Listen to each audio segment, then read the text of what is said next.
dan tadi beliau agak gopoh sedikit untuk melepaskan percubaan. Bahaya dari Irfan Patail, satu percubaan dan terus jaringan yang dihasilkan. Penyakit yang berlaku di pasukan bawah 22 tahun. Kesilapan individu yang akhirnya disambar peluang itu oleh pemain lawan untuk menghasilkan satu jaringan. Keadaan seperti ini tidak sepatutnya berlaku.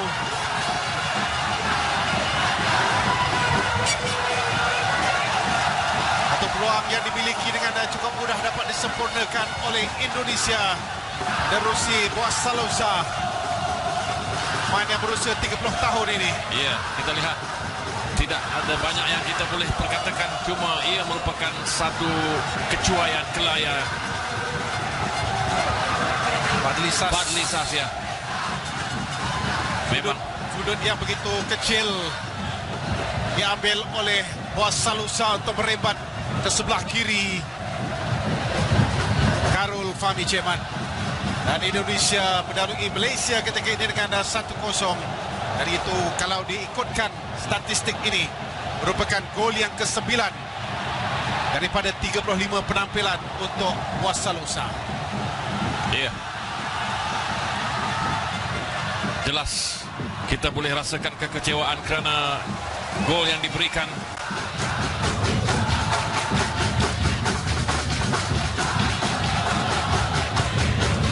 Fadli merupakan antara tonggak. Satu lagi kesilapan. Satu lagi kesilapan untuk gol yang kedua. Kali ini dari Brandon Gunn pula. Jaringan dari Irfan Bahdim pula. Pemain yang kini beraksi dengan Consadole Sapporo. Dua kesilapan daripada pemain-pemain Malaysia menghadiahkan jaringan kepada Indonesia. Sekali lagi kita kecewa kerana tampanan Brandon Gunn ataupun percubaan untuk mengumpan ke belakang tidak sampai dapat disambar oleh pemain Indonesia. Kita lihat, itu dia hantaran beliau ke belakang dapat disambar oleh pemain Indonesia dan terus dapat disempurnakan dengan senang. 1 lawan 1 dengan penjaga gol. Itu dia dapat memilih sudut yang dia inginkan. Kali ini dari Bouazzalouza selaku assist yang membantu untuk menolak Riddle Rilek, tetapi barisan kejurulatihan cukup gembira. Ya, saya tak pasti apakah yang tak dilakukan oleh pemain-pemain Malaysia di barisan pertahanan ketika mereka mendapat bola dalam kawasan sendiri tadi. Ya, itulah saya tak tahu ke mana Brandon Gunn cuba membuat hantaran tadi. Sama ada kawasan ke belakang atau balik.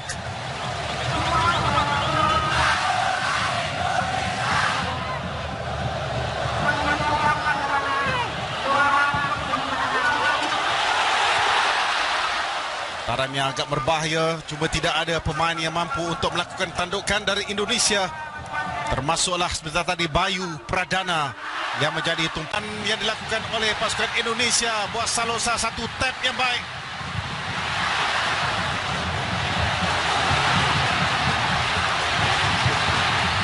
Tembatan leret yang dilakukan dan kemudiannya 3-0. Bouazzalouza.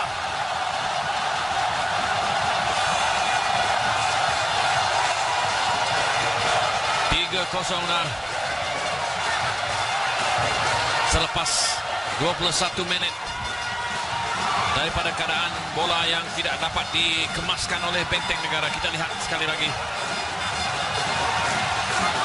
Siapa yang meletakkan Azrif Nasul Haq yang meletakkan Bouazzalouza dalam kedudukan onside.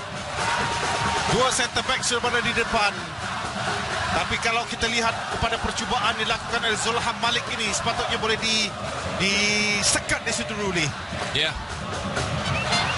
Kita membiarkan dua pemain Indonesia berada dalam kotak penalti.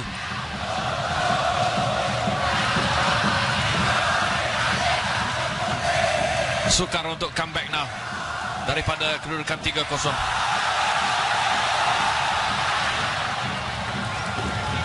dengan skuad Harimau Muda. Ronnie Harun akan melakukan lontaran jauh ke dalam kawasan penalti. Atau flick ke belakang. Tangkapan kemas dapat dilakukan oleh Andri Tani. Layangkan badannya sebentar tadi, terus menghantar bola ke depan.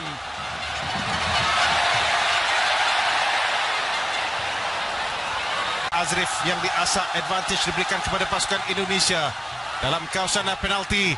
Satu lambungan yang baik, mujur dapat diselamatkan di situ oleh Matthew Davis. Bermula daripada hantaran yang kurang cermat daripada Ronnie Harun. Tidak tahu kepada siapa tujuannya.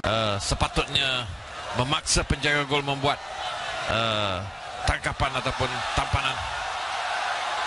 Dan Bakdim dengan Ronnie Harun tadi dapat diatasi. Wow, cukup mudah pergerakan yang dilakukan oleh Bakdim ini untuk mengatasi dua pemain pertahanan dan kemudiannya melakukan rembatan susulan yang terkena tiang. Kita lihat, cukup senang, cukup mudah. Satu nutmeg ke atas Fadli Sas dalam kotak penalti.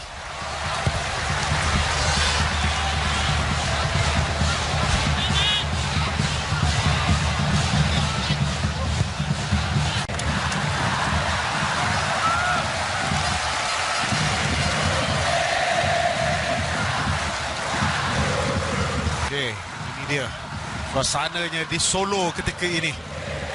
Pada tahun 2011, Filipina juga pada tahun 2013.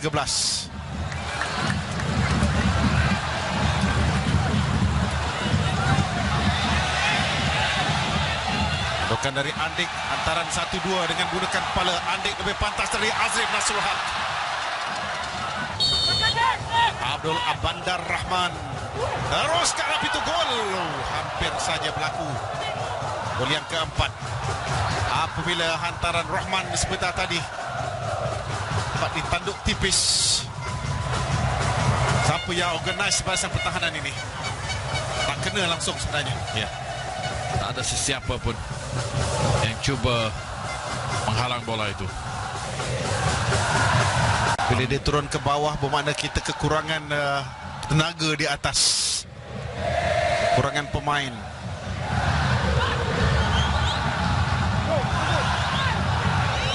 Daripada Zakwan.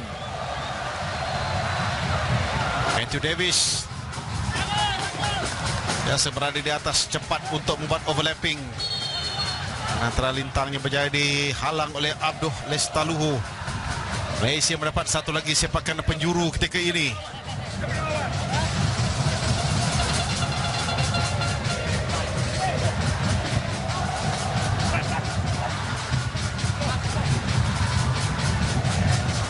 Hanya rekod-rekod kemenangan besar Indonesia ke atas Malaysia ini terlalu banyak, Li. Gerun nak sebut. Takut terhiris semula perasaan. Ahmad Azwan menanti di depan pintu gol. Percubaan akrobatik yang dilakukan oleh Syarul Saad sebentar tadi.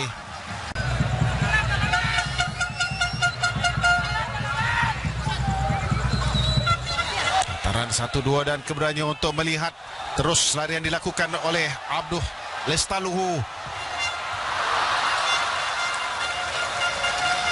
Cukup rajin untuk bergerak sedikit demi sedikit dan sampai terus ke dalam kawasan penalti sebentar tadi.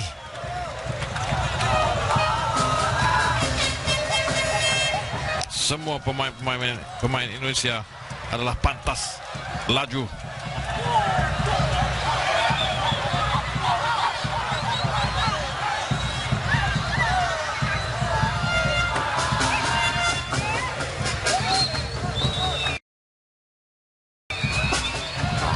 Ditamatkan bila-bila masa saja oleh pengadil Singapura Mataki Al-Ja'afari.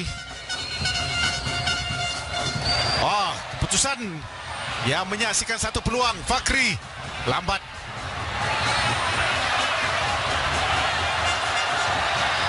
Fakri Sarani lagi. Akhirnya berjaya dirampas sebentar tadi. Tapi beliau tidak ada rakan untuk dibuat hantaran, terpaksa berpusing-pusing menunggu rakan datang. Tadinya kita melihat bagaimana kedudukan Amri yang agak tergesa-gesa untuk melakukan rembatan, dan kemudiannya satu lagi peluang yang dimiliki dalam kawasan penalti tapi tak dapat disempurnakan. Indonesia datang sasaran yang terakhir ketika ini untuk melakukan percubaan liar di sebelah kanan. Begitu berakhirnya perlawanan dengan pasukan Indonesia yang kembali bermain